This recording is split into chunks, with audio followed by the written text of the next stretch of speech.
Ciências do Zika, uma série do podcast Mundaréu. Aqui a gente conversa sobre a epidemia do vírus Zika a partir de um ouvido antropológico e escutamos as cientistas que se dedicaram a estudar esse vírus em Pernambuco. Esse é o terceiro episódio, a pontinha do iceberg. É chegado o tempo da inocência a partir, vida pede cimento, vou fincar minha raiz, não me perder no vento da emoção do aprendiz. É chegado o tempo de ampliar a ciência sobre o que é ser feliz.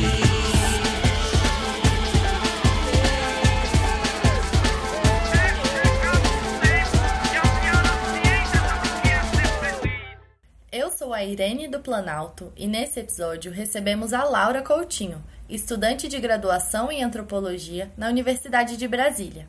A Laura está pesquisando o entrelaçamento entre pesquisa e assistência, nesse contexto de epidemia do Zika vírus. Eu adorei essa introdução toda chique. Sua fofa. Você quer se apresentar mais um pouco pra gente? Então, como você disse, meu nome é Laura Coutinho. Eu tô quase finalizando a graduação em Antropologia aqui na UNB. Eu sou uma mulher cis, me considero branca. Tenho cabelos castanhos, olhos castanhos. Sou de classe média também e tenho 22 anos. Bom, eu comecei a pesquisar sobre o Zika quando eu entrei no grupo de pesquisa. Isso foi mais ou menos na metade do ano passado. Então, em breve vai fazer um ano que eu tô nessa jornada. Nossa, que legal! E por que você decidiu trabalhar com essa interação entre pesquisa e assistência? Eu acho que para te falar sobre isso, é melhor a gente escutar um trechinho de uma entrevista com a Durci Carvalho, que ela é uma neuropediatra, né? E ela trabalhou diretamente com a epidemia do Zika vírus em Recife. E ela foi entrevistada pela Soraya e pela Isadora em setembro de 2022. A Soraya Fleischer e a Isadora Vale, elas estarão com a gente nos próximos episódios dessa temporada. E como tantas entrevistas que elas fizeram, essa também foi feita dentro de um consultório, num dia movimentado e barulhento do hospital. É interessante que a Durci, ela tanto atendia as crianças que estavam apresentando microcefalia, como também ela fez parte de pesquisa sobre a síndrome congênita do Zika vírus, né? Posso dar o play? Se eu for precisar de avaliação dessas crianças, aí você consegue ir lá no ambulatório, enfim, assim, tá, quantas são? Eu acho que vai vir umas 20 crianças, porque já tem quase isso que me falaram. Tá bom. E aí quando a gente viu que o negócio era muito maior, que aquilo ali era a pontinha do iceberg, né, começaram a se mobilizar vários centros, a gente começou a ver que era uma coisa nova e começou a atender e a investigar de forma ainda meio não planejada nem muito organizada, e a Secretaria de Saúde já foi acionada, enfim. E aí começaram os primeiros relatos, as primeiras pesquisas, e aí já começou a suspeita com o envolvimento com a Zika, enfim. Então, Irei, assim como a Durci, muitos profissionais da saúde também atuaram na epidemia de Zika como pesquisadores, né? Ao mesmo tempo que eles atendiam essas crianças na clínica, eles se propuseram a estudar a síndrome delas. Você lembra da Mariana Leal, que ela apareceu no primeiro episódio, se não me engano? Eu tava até pensando nisso, porque essa história da Dulce parece muito com a da Mariana, né? Eu lembro que a Mariana, né, também tava pesquisando normalmente como médico otorrino, e aí começou a ser chamada para ver o caso das crianças e para fazer a avaliação auditiva delas, né? Sim, exatamente. E uma coisa que eu queria frisar aqui é que não foi uma coincidência, sabe? Porque, por um lado, o nascimento de muitas crianças com microcefalia começou a aparecer no final de 2015. E, por outro, os primeiros profissionais que tiveram a percepção de que tinha alguma coisa errada foram justamente aqueles que tinham atendido as mães que tinham sido infectadas pelo vírus da Zika quando elas estavam grávidas, né? Ou então que estavam atendendo as crianças recém-nascidas que estavam apresentando algumas alterações. Sendo que dessas alterações, a que mais tinha chamado a atenção era a microcefalia. Por isso que teve esse movimento das ciências do Zika se iniciarem nos serviços, como foram os casos da Mariana e da Durci, né? E aí, pelo que a Dulce falou, né, parece que essa curiosidade, ou até um espanto, porque eu imagino que tenha sido muito tenso, assim, você começar a ver isso tudo acontecendo dentro do consultório, na emergência que você trabalha, enfim. Mas parece que foi isso que instigou o início das pesquisas, né? Sim, as pesquisas, elas começaram ali na prática, né? Essa pontinha do iceberg que a Dulce comenta foi o pontapé para começarem as pesquisas, que a gente tanto tem falado aqui, né? E isso é muito importante porque a partir de então, essas duas categorias, vamos chamar assim, não se desgrudaram, meio que a assistência a essas crianças e a pesquisa sobre essas crianças se misturaram e caminharam juntas. E isso, de certa forma, balançou e caracterizou as ciências pernambucanas, sabe? Apesar de ser uma prática relativamente comum, ela foi muito presente nesse contexto do Zika. E aí, isso trouxe também coisas positivas e coisas negativas, né?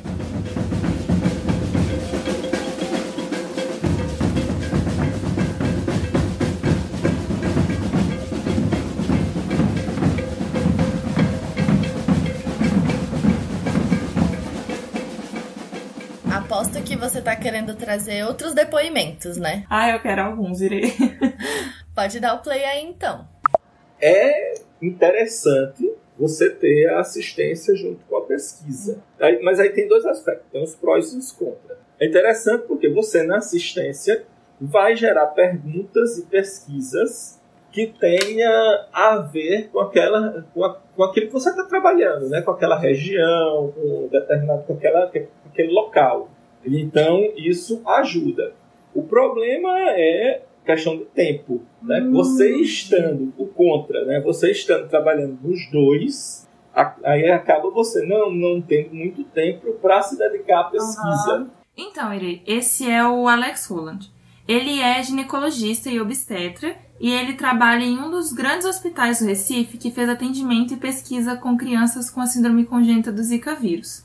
O Alex foi entrevistado pela Thaís Valim e pela Mariana Petruccelli em maio de 2022. Eu escolhi esse áudio dele primeiro porque ele faz esse exercício que a gente está fazendo agora de pensar os prós e os contras, né, da relação entre pesquisa e assistência. E ele fala uma coisa muito interessante e que tem sido muito recorrente nas entrevistas, que me parece ser uma das principais vantagens dessa relação, que é o fato de, por você ter as duas coisas andando juntas, você consegue ter uma noção bem mais concreta dos problemas de saúde que precisam ser pesquisados, né? E você tem a chance de aplicar os resultados da pesquisa ali mesmo na clínica com os pacientes. Quando você está atuando nessas duas áreas, você sabe quais perguntas de pesquisa fazer, então, né? Isso, e também consegue ver, assim, na prática, as respostas daquelas perguntas que você está fazendo. Então, Laura, esse seria o primeiro pró, o primeiro ponto positivo? Sim, e pensando no primeiro contra, né, em contraponto, eu diria que essa questão do tempo também tem aparecido frequentemente. Eu percebi que muitas pessoas consideram a falta de tempo um contra muito significativo nesse contexto. Até mesmo porque esses cientistas e esses clínicos, eles estão fazendo duas atividades ao mesmo tempo. Sendo que muitas vezes ainda é acrescentada uma carga de ensino, porque muitos ou estão em etapa de formação, né, como por exemplo mestrado, doutorado, ou até mesmo na graduação, e tem alguns que estão vinculados em cargos de professores, né, orientadores, enfim, ao mesmo tempo que eles pesquisam e eles atendem. Então, é uma rotina muito puxada. Para você ter uma ideia, a Dulce era médica, era pesquisadora e ainda estava fazendo doutorado. Nossa, realmente, parece uma rotina muito cansativa. E além disso, ela ainda era mãe e esposa e tudo mais. Imagino que deve ser muito exaustivo, né? E eu acho que exaustão é uma palavra muito frequente nesse cenário. Até mesmo porque, pelo que eu tenho visto, e isso eu diria que é uma segunda desvantagem até, essa mistura entre serviço e ciência tem cansado muito as mães e as crianças também. Então, eu vou passar um trechinho de uma fala da Margarida Antunes, que ela é uma gastropediatra e ela foi também entrevistada pela Mariana Petruccelli e pela Thaís Valim em 2022, que eu acho que vai ajudar a gente a ver isso um pouco melhor. Colhia o sangue num lugar, ia para o outro, colhia sangue de novo, ia para o outro, colhia sangue de novo. Fazia um teste que botava colírio no olhinho, né? Ia para outro lugar, então a gente meio cansou um pouco de ver isso, né? E eu acho que muitos pacientes não vão mais para os serviços, até deixam de ser assistidos, inclusive. que é uma reflexão, porque eles não querem ser sujeito de pesquisa, então eles deixam de ser acompanhados para não estar participando da pesquisa. Então, houve, de certa forma, uma evasão dessas mães e dessas crianças da pesquisa e do serviço, né? Em alguns casos, sim. Muitas pesquisas foram feitas, principalmente no momento inicial do boom do Zika, né? E muitas vezes essas pesquisas não tinham resultados iminentes. Ou então esses resultados não chegavam às famílias. Inclusive, esse eu diria ser um terceiro contra, né? Porque acaba que isso rompia com a expectativa do que a pesquisa poderia trazer como benefício. E como isso estava inserido no contexto da assistência, essa quebra de expectativa gerava uma insegurança e uma frustração. E aí, a partir disso, eu penso em um quarto inconveniente também, que é a falta de continuidade de assistência depois que algumas pesquisas terminaram. Claro que não são todas, mas algumas das investigações que eram feitas dentro do serviço até se ocuparam em encontrar as causas. Às vezes também iniciaram um cuidado, né, que por diversos motivos não continuaram ao longo do desenvolvimento das crianças. E, Laura, você poderia dar um exemplo de um motivo para essa interrupção? Sim. Muitas vezes o financiamento acabava. E aí os profissionais tinham que parar com as pesquisas. E, em parte, né, o financiamento das pesquisas subsidiaram alguns atendimentos, alguns ambulatórios, algumas clínicas e alguns serviços também. Entendi.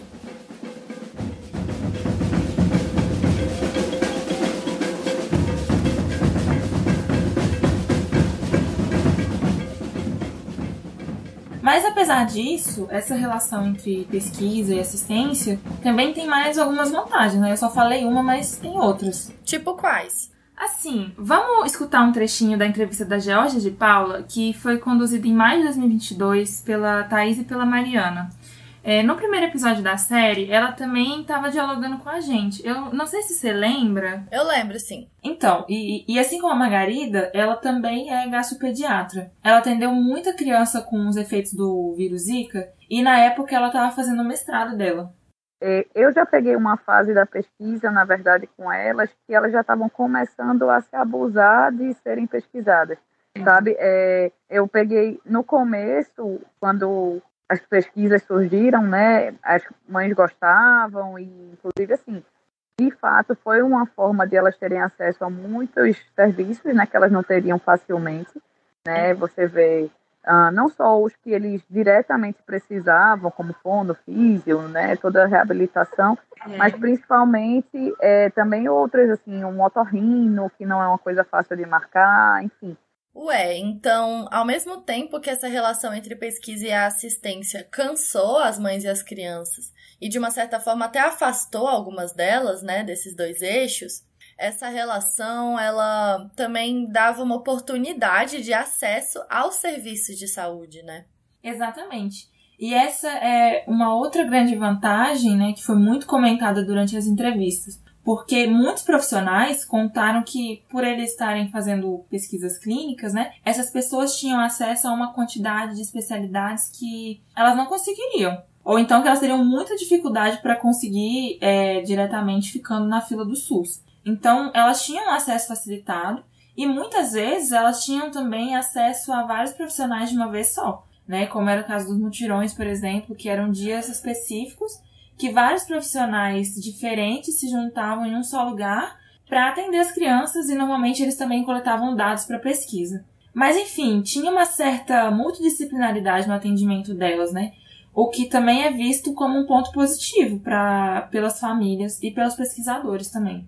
Afinal, é uma criança com muitas deficiências, né? Precisa do olhar de muitos tipos de profissionais de saúde. E essa seria, então, a segunda vantagem, né, Laura? Seria a segunda e a terceira, no caso. Que seria a facilidade de acesso, a segunda, e a multidisciplinaridade do atendimento, a terceira. Ah, sim. E que outras vantagens a ciência levou para as famílias, Laura? Além de ser mais fácil, tinha também a questão da frequência dos atendimentos, porque as consultas, quando elas eram associadas à pesquisa, elas aconteciam com uma constância muito maior. Muitas vezes as crianças voltavam de 15 em 15 dias, toda semana. Variava, né, com o tipo de pesquisa, mas eram, de fato, consultas mais periódicas do que em um atendimento convencional, vamos chamar assim. Que aconteceria, sei lá, uma vez por semestre, por exemplo. E, por último, eu acho que uma quarta vantagem é a questão da estrutura, porque muitas vezes, para as pesquisas clínicas, os cientistas tinham que fazer ambulatórios, né? E isso foi muito comum durante a epidemia do Zika, sabe? Muitos profissionais criaram ambulatórios para fazer as consultas, as coletas, para pesquisa, né? E isso acaba produzindo uma infraestrutura, né? Isso. Então, é como se a pesquisa, nesse contexto, ajudasse a estruturar uma rede de assistência? É exatamente isso. Acaba que essa dinâmica influenciou muito e mutuamente esses dois eixos, né? E eu acredito que realmente teve um impacto considerável na forma como as ciências pernambucanas foram sendo construídas naquela época, né? A partir da ciência do Zika. A descoberta do vírus lá dentro da clínica desencadeou uma relação muito interessante entre a pesquisa e a assistência na epidemia. Essas primeiras descobertas foram aquela pontinha da pontinha do iceberg que a Dulce falou, né? E depois muito mais foi sendo entendido. Sim, a ciência e o serviço, eles se entrelaçaram, né? E eles caminharam lado a lado. E pessoas como a Dulce, o Alex, a Geórgia e a Margarida, eles atuaram e ganharam prestígio profissional a partir de ambos. E aí dá pra gente pensar que a ciência no Brasil não conseguiria acontecer se não fosse o serviço de saúde, se não fosse o SUS, né? Ao mesmo tempo em que a pesquisa ela se torna uma peça-chave para o desenvolvimento de técnicas, de protocolos e de estruturas para o atendimento. E nesse caminho, nessa construção, desconstrução e reconstrução mútua, uma parte da ciência recifense se construiu como uma ciência assistente e uma parte do atendimento se estabeleceu como uma assistência científica. Que bonito isso, Laura!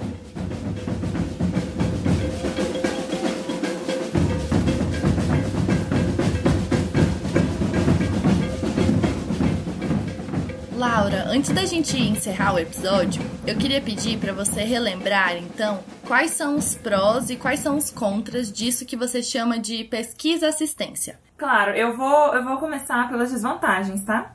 Eu diria que a primeira é a alta carga de atividades a serem feitas, o que gerou exaustão dos profissionais de saúde. A segunda, a exaustão das mães e das crianças, que consequentemente levou a um afastamento tanto da pesquisa quanto do serviço. A terceira desvantagem é uma falta de devolutiva ou de resposta, que gerou uma quebra de expectativa. E a quarta, a falta de continuidade do atendimento, depois que algumas pesquisas foram finalizadas. E os prós? Primeiro, essa integração entre pesquisa e clínica, né, que trouxe benefícios para a identificação e resolução de problemas de saúde. Segundo, o acesso facilitado a especialidades que muitas vezes são difíceis de conseguir diretamente pelo SUS. Terceiro, a multidisciplinaridade do atendimento às crianças. E, por fim, a quarta vantagem foi a criação de uma infraestrutura para atendimento e até para as próximas pesquisas. Entendi, Laura. Muito obrigada por ter participado desse episódio. Foi um prazer conversar com você. Eu tô amando fazer essa série, sabe? Eu acho que eu tô aprendendo tanto, porque até agora, com os 3 episódios da série, né, eu acho que eu tenho descoberto e redescoberto formas de se fazer ciência. A gente na antropologia dá muita ênfase ao fazer ciência e aos corpos que fazem ciência, né, e os corpos sobre os quais as ciências são feitas. E eu tô conhecendo um pouco mais também sobre Pernambuco, sobre Recife, sobre crianças com deficiência, com pessoas, em sua maioria, de baixa renda, pessoas negras, né? E isso tem me tocado muito, não só intelectualmente, mas também de forma humana, porque eu tô conhecendo os cientistas e os profissionais por trás dos cuidados, por trás dos estudos e enfim. Tá sendo ótimo, Irê. Eu sinto que eu também tô aprendendo muito com a série, sabe? Enquanto a gente tá fazendo pesquisa, a gente acaba se concentrando muito no nosso tema, e a série tem me possibilitado entender também o que as outras pesquisadoras da nossa equipe estão pensando, né? Fora isso tudo que você comentou de uma forma, assim, muito bonita, por sinal. Ai, fofa, muito obrigada, de verdade. Eu que agradeço. Eu quero agradecer também a Dulce Carvalho, ao Alex Holland, a Margarida Antunes e a Geórgia de Paula, por nos contarem as suas histórias. Os currículos dessas pesquisadoras podem ser encontrados na página do Mundaréu. mundarel.labjor.unicamp.br. Nossa série é financiada pela Fundação de Apoio à Pesquisa do Distrito Federal. E a música que embala a série é Suporto Perder, da cantora Flaira Ferro, do Igor de Carvalho e também com a voz do Chico César. Você pode ver todo o expediente de produção na descrição desse episódio. O Mundaréu faz parte da Rádio Queri Queri, um coletivo de podcasts de antropologia. Se quiser ouvir outro podcast da rádio, eu deixo a dica do Antro Como Faz, da Ana Clara Damasio, antropóloga e doutoranda aqui do programa de pós-graduação em Antropologia Social da Universidade de Brasília. Nessa temporada, ela está falando de metodologia de pesquisa, desde os diários, o tempo do campo, até aquilo que não deu certo no trabalho de campo. Você pode encontrar o Antro Como Faz em radioqueriqueri.wordpress.com. É isso, nos ouvimos no próximo episódio do Ciências do Zika.